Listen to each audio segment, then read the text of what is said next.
이 가을에 그동안 눌리고 여러 가지 많은 이유들로 인해서 침체됐던 우리의 신앙과 힘든 모든 상황들을 극복하며 믿음의 열매를 맺어서 하나님께 영광과 기쁨이 되면 좋겠습니다.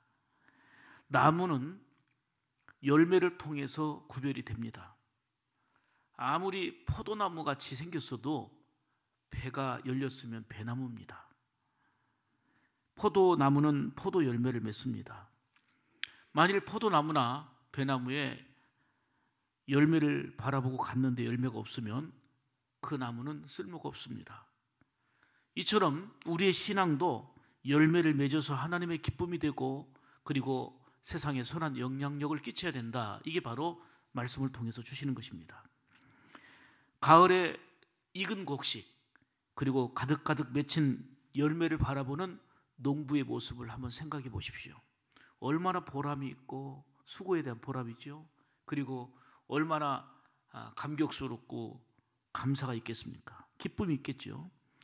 이처럼 힘들고 어려운 세파를 헤치고 나가면서 믿음으로 살아가는 성도들을 볼 때, 그 안에서 열매를 맺는 성도들의 삶을 볼 때 하나님이 이토록 기뻐하신다, 그 얘기예요. 내가 한없이 은혜와 사랑을 공급해 주고 있는데 그 은혜와 사랑 힘입어서 이 험한 세상, 힘든 세상을 이겨나가고 열매를 맺고 있구나. 농부이신 하나님, 아버지이신 하나님이 이를 보고 기뻐 영광을 받으시는 겁니다. 그게 바로 요한복음 15장 8절의 말씀입니다. 너희가 열매를 많이 맺으면 내 아버지께서 뭘 받으세요? 영광 받으시고 너희는 내 제자가 되리라. 아주 중요한 두 가지입니다. 우리가 열매 맺으면 하나님께 영광이 되어지고 사람들 앞에는 야, 역시 예수 믿는 사람답다, 예수님의 제자다, 이게 입증되어진다는 거예요. 뭘로? 열매로. 열매를 맺으면 먼저는 하나님께 영광이 되어지고 주님 제자로 더 복된 삶을 살아가는 것입니다. 동시에 열매를 기대했는데 그 속에 열매가 없을 때에 주님은 너무나도 마음 아파하십니다. 마태복음 3장 8절 9절을 보면 이미 도끼가 나무 뿌리에 놓였으니 좋은 열매를 맺지 아니하는 나무마다 찍어 불에 던지우리라. 손에 키를 들고 자기의 타작마당을 정하게 하사, 이제 여기서 알곡과 쭉정이가 갈라지는데요, 알곡은 모아서 곡간에 들이고 쭉정이는 꺼지지 않는 불에 태우시리라, 이렇게 말씀합니다. 앞에서 말씀드린 대로 열매를 맺으면 하나님께 기쁨이 되고 영광이 됩니다. 더 나아가 주님의 참된 제자로서의 삶이 되는 겁니다. 그러나 열매를 맺지 아니하면 기다리시지만 때가 이르매 나무마다 찍어 불에 던진다는 거예요. 심판이 있음을 말씀하는 것입니다. 여러분, 시대가 변해도 그리고 상황이 여러 가지 어렵고 세상이 달라져도 믿음 안에서 열매 맺는 그런 생활이 되기를 간절히 축복합니다. 이런저런 이유 때문에 이런 바람 저런 바람에 날아가 버리는 쭉정이가 아니라 천국 창고에 들이는 알곡되는 우리 성도들의 삶이 되기를 축복합니다. 오늘 본문에서는 우리가 열매 맺는 신앙이 되기 위해서는 우리가 어떻게 해야 되는지를 세 가지로 말씀하고 있습니다. 오늘 본문을 통해 주시는 세 가지의 생명의 말씀을 오늘도 듣겠습니다. 첫째로, 열매 맺는 신앙이 되려면 오늘 본문에 보니까 가지치기를 잘 해야 된다 말씀합니다. 가지치기는 철저하게 회개하는 거예요. 죄의 가지들을 쳐내는 거예요. 하나님이 원치 않는 것들을 철저하게 쳐내야 되는 거예요. 2절 보시겠습니다. 무릇 내게 붙어있어 열매를 맺지 아니하는 가지는 아버지께서 그것을 제거해 버리시고 무릇 열매를 맺는 가지는 더 열매를 맺게 하려 하여 그것을 깨끗하게 하시느니라, 이렇게 말씀합니다. 여러분, 가지치기는 고통이고 아픔이에요. 한번 사진 보여주세요. 하나님이 가지치기 하실 때에 그게 우리에게는 징계가 될 수 있고 아픔이 될 수 있고 고통이 될 수 있어요. 하나님, 이렇게 열심히 사는데, 이렇게 믿음으로 사는데 왜 가지치기를 하십니까? 아파요, 힘들어요. 그럴 수 있습니다. 가지치기는 아픔이요 고통입니다. 근데 보세요, 농부가 포도 열매를 따고 나무 잎이 떨어진 가을에 가지치기를 합니다. 싹둑싹둑 자르는 모습을 볼 때 나무가 너무 아프겠다, 이러다가 나무 버리는 거 아닌가 하는 생각도 듭니다. 그런데 왜 가지를 자릅니까? 그 다음에 좋은 열매를 맺기 위해서 그런 것입니다. 화단 봉사를 하는 집사님이 나뭇가지를 짝뚝짝뚝 자르면서 정리하는 것을 보았습니다. 잘라버린 가지가 수북 쌓였습니다. 왜 그렇습니까? 새 봄에 더욱더 건강하게 새싹이 나며 예쁘게 잘 자라게 하기 위해서 그렇습니다. 옛날 일이지만은 옛날에 보면 보리싹이 나면 밟아 주었습니다. 그 이유는 보리싹을 밟아야 뿌리를 잘 내리고 좋은 열매를 맺는다는 이유였습니다. 이처럼 하나님의 자녀인 여러분들에게도 가지치기가 필요해서 우리가 잘 감당하기 어려운 아픔이고 슬픔이고 고통의 가지치기를 경험하는 경우가 참 많습니다. 여러분, 고통을 좋아하는 사람은 아무도 없지만 이런 과정을 통해서 더 깨끗해지고 좋은 열매를 맺도록 하기 위한 가지치기의 과정을 믿음으로 수용하면서 믿음으로 극복하면서 나가야 되는 것입니다. 프랑스의 화가인 르누아르에 대해서 이번 주에 보게 됐는데 참 대단한 감동을 제가 받았어요. 가난한 가정에서 태어났거든요. 집에서 미술 공부를 해야 되겠는데 뒷받침을 안 해주니까 미술에 관심이 있고 소질이 있는 그가 공부를 할 길이 없었습니다. 그는 도자기 공장으로 들어가서 일하면서 틈틈이 연습하고 도자기에다가 그림을 그리는 일을 반복적으로 해왔습니다. 이렇게 어렵게 힘들게 출발한 그가 프랑스의 최고의 화가로 인정을 받기까지 이르게 되었습니다. 그는 신경통이 너무 심해가지고 손을 사용할 수가 없었습니다. 그럴 때는 이 붓을 팔에다가 꽁꽁 묶어야만 했습니다. 어느 날 그 모습을 본 사람이 아니 손으로 그려도 그런데 꽁꽁 붓을 묶어갖고 그리는 모습을 보고서 이렇게 말합니다. 선생님, 어떻게 이런 손으로 명작을 그립니까? 어떻게 이 손으로? 이때 르누아르가 대답한 말이 제 마음에 울림이 되었습니다. 그걸 인용하려고 합니다. 그림은 손으로 그리는 것이 아니고 마음과 눈으로 그립니다. 교만한 마음으로 그린 그림은 생명이 그 속에 없지만 저는 고통을 통해서 기도하는 마음으로 그림을 그려서 이 그림 속에는 생명이 있습니다. 여러분, 그림만이 아닙니다. 다른 예술 작품과 우리 인생을 살아가는 것도 다 마찬가지입니다.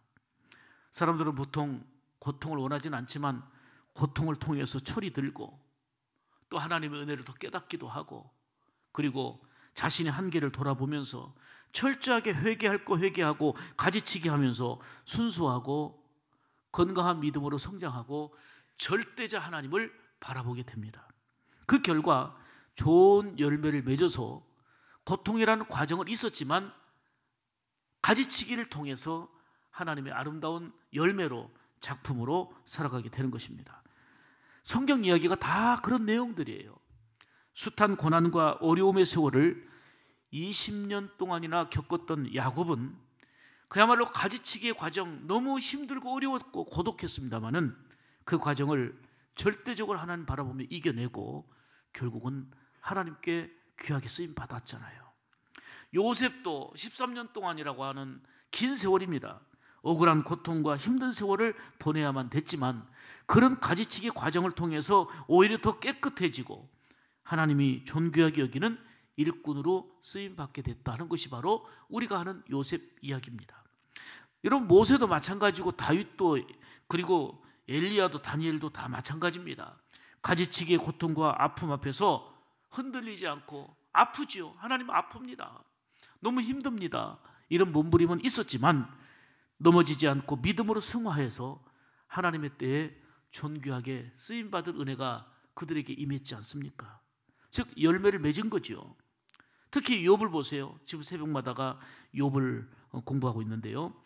고통과 아픔의 가지치기 과정 중에서 욥은 하나님 앞에 이렇게 고백합니다.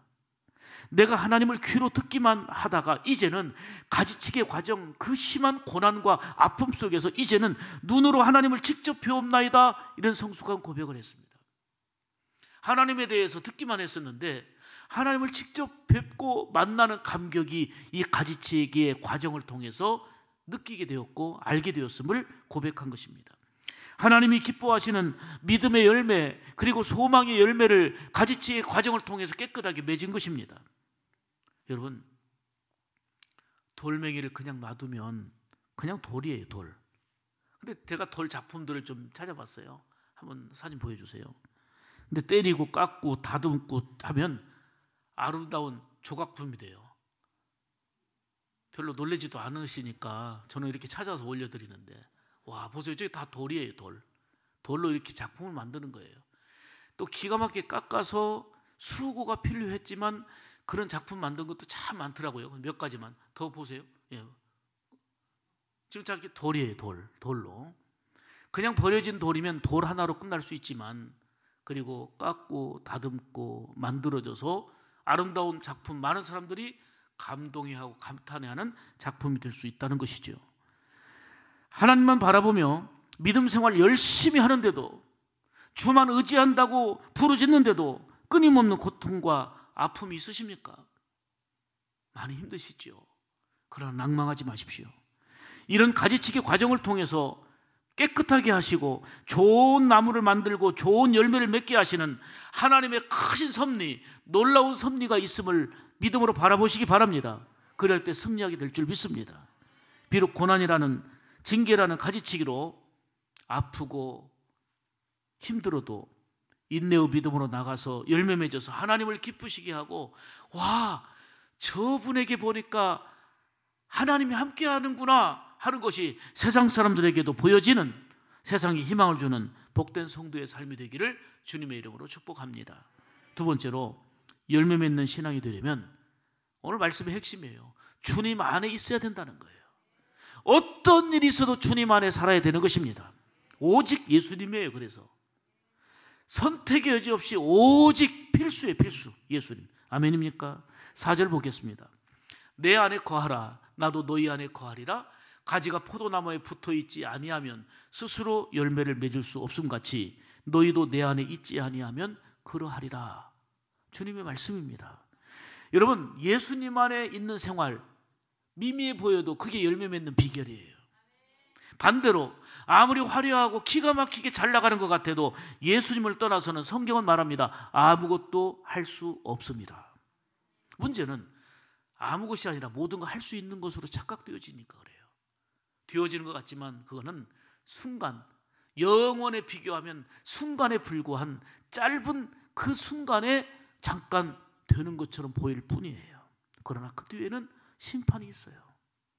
그리고 오늘 본문에 보면 내 안에 거하라 하는 말씀이 반복 강조되고 있고, 사도 바울도요 13권의 편지를 쓰면서 그 안에 주 안에 거하라, 주 안에 거하라 무려 153번이나 강조합니다. 왜요? 예수님 안에 거하는 삶이 핵심이니까 그런 거예요. 주 안에 거하는 삶이 초점이니까 그런 거예요. 가지는 나무에 붙어 있어야만 됩니다. 이처럼 이 말씀으로 비유하는 이유는 성도는 예수님께 붙어 있어야만 산다는 거예요. 오직 주 안에 있어야 된다는 것입니다. 그럴 때 열매가 있는데 뭐예요? 주님을 통해서 공급받아서 위로의 열매가 있고, 주님을 통한 은혜 안에서 치료의 열매가 있고, 주님 안에서 회복의 열매가 있고, 주님 안에서 희망의 열매가 있는 것입니다. 예수님 안에 거할 때에 이런 열매가 가능해진다 하는 것입니다. 그런데 오늘 성경은 예수님을 떠나면 아무것도 할 수 없다, 되는 것이 없어요. 궁극적으로는 영적인 사망에 이른다는 것입니다. 그래서 2절에 보면 내게 붙어 있어 라고 말씀하죠. 그 다음에 4절에 보니까 내 안에 거하라. 여기서 아주 중요한 포인트를 발견합니다. 내게 붙어 있어라, 내 안에 거하라. 이 말씀 속에서 포인트는 뭐냐? 잠깐 붙어 있어도 된다. 어느 한때는 붙어 있었다, 어느 때는 주님 안에 있었다가 아니라 지속성을 말하는 거예요. 지속성. 중요한 것은 지속성이에요. 잠깐 붙어 있다가 한때는 열심히 했어, 한때는 기도 생활도 잘 했어, 한때는 봉사도 하고 헌신도 했어. 근데 지금은 예수님과 등지고 살아요. 그러한 잠깐이 아니라 예수님 안에 거하는 것이 계속되어야 된다는 것입니다. 비가 와도 바람이 불어도 천둥이 쳐도 어떤 상황이 전개된다 할지라도 예수 안에 있는, 예수님께 붙어있는 생활이 지속되어야 된다. 아멘입니까? 그렇습니다. 6절 보시면 사람이 내 안에 거하지 아니하면 가지처럼 밖에 버려져 마르나니 사람들이 그것을 모아다가 불에 던져 사르느니라, 이렇게 말씀합니다. 예수님께 붙어있지 않으면, 지금은 붙어있으니까 괜찮네, 예수 안에 없어도 괜찮아 보입니다. 그러나 어느 때가 온다는 거예요. 성경은 그대로 이루어지는데 결국은 버려지고 불에 던져지는 순간이 온다는 거예요. 지금은 붙어있는 것 같지만 결과적으로는 불에 던져지는 그날이 온다는 거예요. 이게 바로 심판이에요.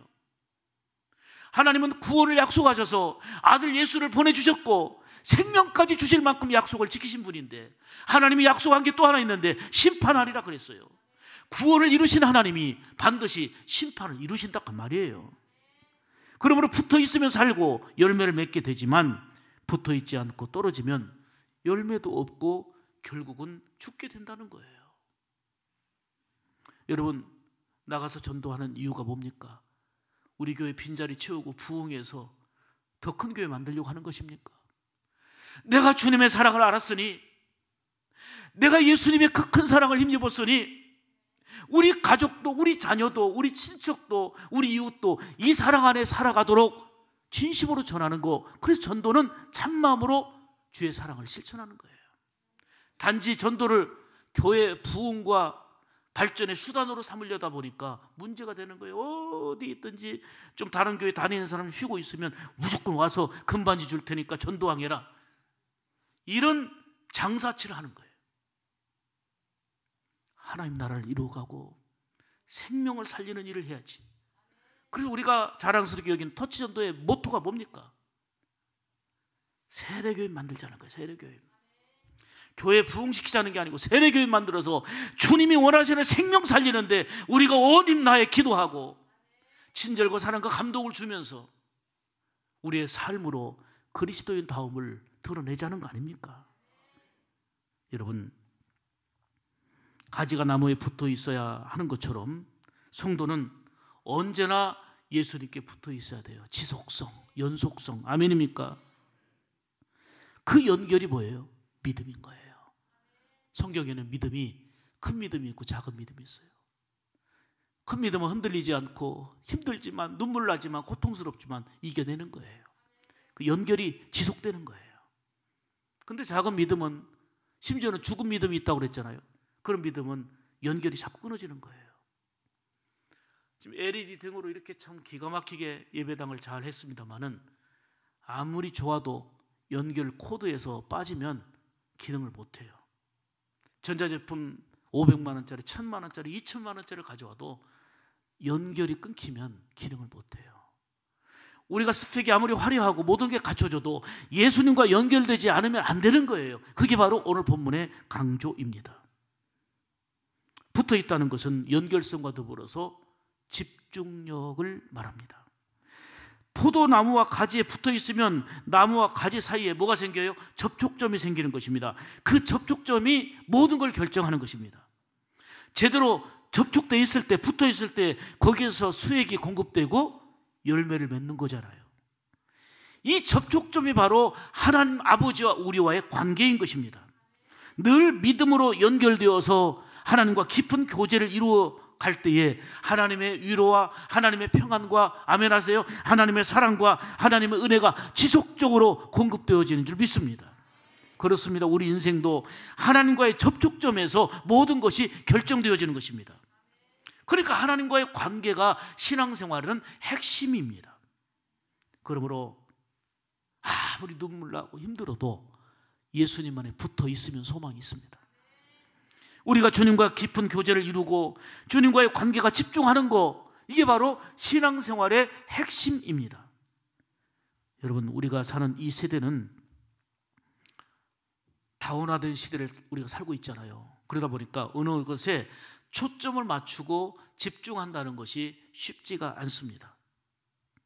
모든 것이 산만하고 굉장히 또한 자극적입니다. 특히 눈에 보이는 현상과 물질계에 마음이 뺏기기 시작하면 내밀하며 또 영적인 일에 집중하지 못합니다. 신앙생활도 외적인 조건과 형식은 갖추었지만 영적인 생명력이 없습니다. 교회 생활 꽤 오래 하고 직분 받은 지 오래됐지만 성경을 잘 모릅니다. 하나님의 말씀이 잘 이해가 안 됩니다. 그리고 기도에 깊은 체험이 없습니다. 기도의 맛을 모릅니다. 기도는 영적인 호흡이고 하늘 보좌를 움직이는 힘이라고 하지만 그런 기도의 맛을 느끼지를 못합니다. 주님과의 깊은 영적인 교통이 없습니다. 오랜 동안 교회 다니고 직분도 가지고 있어서 남들이 볼 때는 야, 훌륭한 기독교인이야 라고 할 수도 있습니다. 그러나 성경도 모르고 깊은 기도의 체험도 없고 주님과 영적인 깊은 교통을 보지 못하니 힘이 없는 것입니다. 현실적인 것만 추구하고 어떤 일이 잘 되면 와, 잘 됐다 좋아하고 어떤 일이 무너지면 그것 때문에 실망하고 좌절하고 신앙의 뿌리마저 흔들립니다. 어떤 일이 발생할 때마다 자꾸 흔들리고 넘어지게 되는 것입니다. 겉으로 보면 참 꽤 좋은 신자고 괜찮은 신자로 보이지만 죄와 주어진 환경을 이길 수 있는 능력이 없습니다. 여러분, 중요한 것은 영적인 변화는 외적인 활동과 스펙이 변화를 가져다 주는 것은 아니라는 사실입니다. 여러분, 껍데기는 아무리 아름답게 보이고 좋게 보여도 그 안에는 생명이 없습니다. 능력이 없습니다. 그래서 성경은 뭘 말합니까? 무늬만 화려하고 겉으로 괜찮아 보이는 껍데기 신자를 쭉정이라고 말합니다. 평소는 알곡과 섞여 있는데 시험 환란이 오고 이런저런 일이 오면 날아가 버린다는 거예요. 날아가 버리는 그 쭉정이는 결과가 뭡니까? 불로 태워 심판하신다, 그 얘기예요.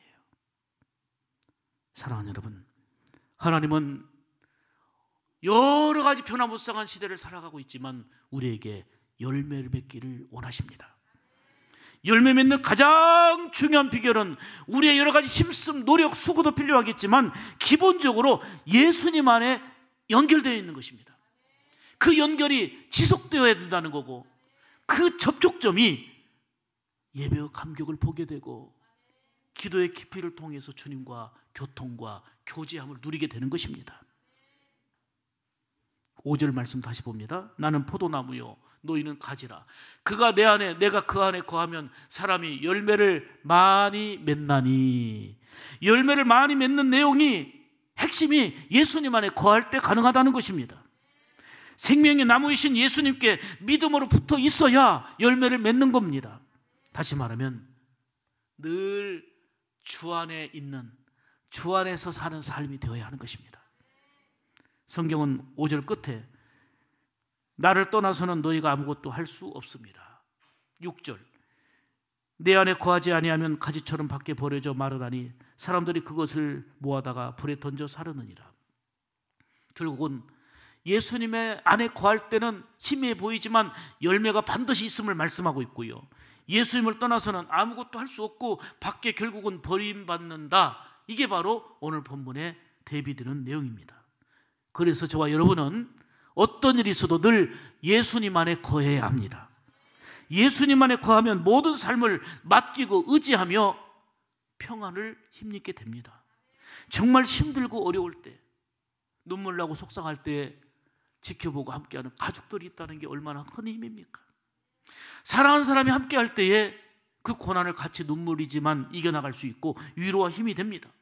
그런데 더 중요한 것은 가족들도 사랑하는 사람들도 누구도 해줄 수 없는 그런 모든 것을 주님이 곁에서 도와주시고 붙잡아 주신다는 사실입니다.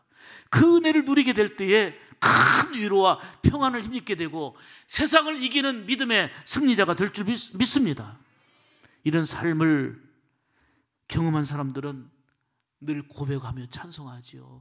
주 안에 있는 나에게 딴 근심이 있으랴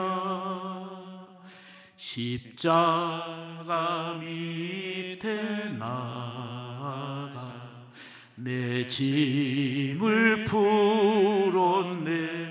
아멘. 주 안에 있는 나에게 왜 근심이 없겠어요? 근심이 있지만 십자가 앞에 내 모든 짐을 푸는 그런 경험과 은혜가 우리 가운데 있어야 되는 것입니다. 사랑하는 성도 여러분, 아무리 코로나 상황이 2년을 이제는 강타하고 있지만 주님과 멀어져서는 아니 됩니다. 여러분, 친척도 친구도요 계속 안 만나봐요. 멀어져요. 서먹해져요. 이웃 사촌이란 말처럼 늘 가까이에서 함께하는 사람이 큰 힘이 되고, 예수 안에서 살아가는 성도들이, 보혈의 피로 맺어진 성도들이 울 때 함께 울어주고 웃을 때 함께 웃어주고, 이런 가족이 어디 있습니까? 더 중요한 것은 하나님과 친밀해지고 하나님과 가까워짐으로 말미암아서 기쁘고 즐거울 때는 물론이지만 힘들고 어려울 때 손잡아 주시고 건져주시고 피할 길을 열어주시고 함께 하시는 주의 손길을 힘입을 때에 그 힘이 얼마나 큰 힘입니까? 얼마나 큰 감격입니까? 사랑하는 여러분, 어떤 상황 속에서도 주님을 가까이 하는 우리 샘물 가족들 되시기를 축복합니다. 이 가을에 특히 믿음이 회복되고 신앙이 회복되어서 열매 맺기를 바랍니다. 시편 73편 27절에 말씀합니다. 주를 멀리하는 자는 망하리니. 항상 성경은 대비적인 거예요. 밝음과 어둠이 있어요. 주를 멀리하는 자는 망하리니. 근데 망하는 것 같지가 않거든요. 근데 끝내 결국은 성경의 약속들이 이루어져요. 음녀같이 주를 떠난 자를 다 주께서 멸하셨나이다. 하나님께 가까이함이 내게 복이라. 이 말씀이 마음에 깊이 새겨지기를 축복합니다. 로버트 먼거갓은 참 제가 이 책을, 내용은 못 읽었어요. 책을 한번 구하고 싶어요. 인터넷을 통해 제가 찾았어요. 일단 제목 자체가 마음의 동기부여가 돼요. 내 마음은 그리스도의 집. 이 책이거든요. 이 내용을 소개할게요. 예수님과 날마다 새벽마다 다락방에서 만나기로 한 사람이 약속을 했어요. 그래서 새벽마다 다락방에 가서 기도하면서 주님께 부르짖고 주님 말씀 들으면서 행복한 교제를 하니까 하루하루가 힘이 나고 너무 좋았습니다. 그런데 삶이 바쁜 거예요. 바쁘다 보니까 주님과 늘 만나겠다고 한 새벽 약속은 다 잊어버리고 분주하게 살아갔습니다. 그러던 어느 날 다락방 앞을 지나가다가 문이 살짝 열려있는 것을 보고 들여다봤습니다. 다락방에 누가 있는가? 그런데 아무도 없었습니다. 이때 예수님과 새벽에 늘 만나기로 약속했던 그 약속이 생각나서 주님께 물었습니다. 주님은 새벽마다 저를 기다리셨습니까? 그때 주님의 음성이 감동으로 다가왔습니다. 이 책에 있는 내용이에요. 자, 이게 바로 저한테 울림이 된 거예요. 한번 보여주세요. 너는 내가 너를 필요해서 찾는 줄로 알았느냐? 나는 항상 너를 만나고 싶어서 기다리고 있단다. 내가 주님과 약속하고 다락방에서 새벽마다 주님과 교제하기를 원했는데 내가 분주하다고 약속을 지키지 않고 내가 바쁘다고 잊어버리고 살았는데 주님은 항상 그 자리에 와 계셨다는 거예요. 주님은 그 자리에서 항상 기다리고 계셨다는 거예요. 그 약속을 기다리면서 주님은 항상 그 자리에 계셨다는 거예요. 아멘입니까? 제목 자체가 도전이 되잖아요. 내 마음은 그리스도의 집. 내 마음이 그리스도의 집으로 삼을 수 있어야 되겠습니다. 사랑하는 성도 여러분, 사람들은 힘들고 어려울 때, 그리고 긴급할 때에, 어느 순간에 필요할 때 주님을 찾습니다. 답답하고 괴로울 때, 어찌할 수 없을 때 주님 찾습니다. 그러다가 바쁘다는 이유로 주님과의 만남을 약속했던 것을 다 잊어버린 채 살아갑니다. 그런데 놀라운 것은 주님은 우리가 잊어버리고 분주하게 살아가는 동안에도 항상 기다리고 계셨고 주님은 항상 그 자리에서 우리를 향하고 계셨다는 사실입니다. 새벽에 만나기로 한 그 약속의 자리에 나는 없어도 주님은 오셔서 기다리시고 주님은 그 약속을 잊지 않고 계셨다는 사실입니다. 예수님 안에 거한다는 것은 기도로 늘 주님과 교제가 있고 주님과 영적으로 깊어지는 것을 의미합니다. 하나님이 원하시는 열매를 맺으려면 어떠한 일이 있어도 예수님 곁을 멀리하거나 떠나지 말아야 합니다. 믿음으로 예수님께 붙어 있어야만 합니다. 때로는 좋지 않은 죄된 습관이나 이러한 것들을 버리도록 걱정되고 힘든 일과 가지치는 그런 아픔들이 우리에게는 있지만 그것 때문에 낙마하고 낙심하지 말아야 합니다. 우리 주님과의 약속을 붙들고 그 자리를 믿음으로 지켜나가면서 늘 예수님 안에 거할 때에 약속된 대로 반드시 열매 맺는 성도의 삶이 될 줄 믿습니다. 세 번째로, 열매 맺는 신앙이 되려면 중요한 거예요. 말씀이 내 안에 임해야 합니다. 그 말씀이 내게 생명의 양식이 되고 그 말씀이 내 안에서 내 삶 가운데 역사되어야 되는 것입니다. 자, 7절 보실까요? 너희가 내 안에 거하고 내 말씀이 너희 안에 거하면, 아멘, 무엇이든지 원하는 대로 구하라. 그리하면 이루리라. 우리가 응답의 은혜를 누리며 열매를 맺으려면 하나님의 말씀이 내 안에 거하고 역사되어야 되는 것입니다. 하나님의 말씀이 생명의 양식이 되고 내 안에 역사해야 되는데, 말씀이 내 안에 역사하는 것은 어떻게 해서 역사합니까? 믿을 때 역사가 일어나는 것입니다. 말씀은 생명입니다. 말씀은 능력입니다. 예수님의 말씀이 내 생각을 지배할 때에 내 생각이 달라지게 되고 가치관이 달라지게 됩니다. 삶의 방향이 새로워지는 거지요. 말씀이 내 마음을 주장하고 내 입술을 주장할 때에 죄악을 이기고 범죄하지 아니하고 승리하는 삶이 될 줄 믿습니다. 하나님이 원하시는 신앙의 열매를 맺어 살아가게 된다, 그 말입니다. 그래서 우리는 늘 말씀이 내 안에 역사하도록 사모하며 아멘 하는 신앙으로 살아야 될 줄 믿습니다. 여러분, 신앙생활은 내 편의대로, 내 좋을 대로, 또는 전통과 생각과 내 방법대로 하는 게 아닙니다. 신앙생활은 말씀 따라 하는 것입니다. 말씀대로 하는 게 신앙입니다. 말씀이 내 안에 거하며 내 입술의 언어를 고치고 내 마음을 회복시키며, 아멘, 내 삶을 변화시켜 열매 맺게 해야 되는 것입니다. 반대로 말씀을 떠나게 되면 겉은 그대로 보이지만 영적인 능력을 잃어버립니다. 무엇보다도 주님이 찾으시는 열매를 맺을 수가 없습니다. 죄악에 흔히 노출되어서 흔들리고 넘어지기 때문입니다. 한참 혈기가 왕성하고 정욕이 넘치는 청년이 죄를 이기며 깨끗하게 사는 길이 무엇이겠습니까? 주님의 말씀만 지키며 사는 것입니다. 시편 119편 9절 말씀에 청년이 무엇으로 그의 행실을 깨끗게 하리까? 주의 말씀만 지킬 따름이니이다. 아멘. 혈기왕성하고 정욕으로 가득한 청년들이 죄를 이기며 깨끗하게 살 수 있는 비결은 그 안에 말씀이 있어야 된다는 거예요. 말씀을 지키며 말씀 따라 살아갈 때 이겨나갈 수 있다, 그 말입니다. 아무리 열심을 내도 말씀을 떠나면 잘못된 인생이 됩니다.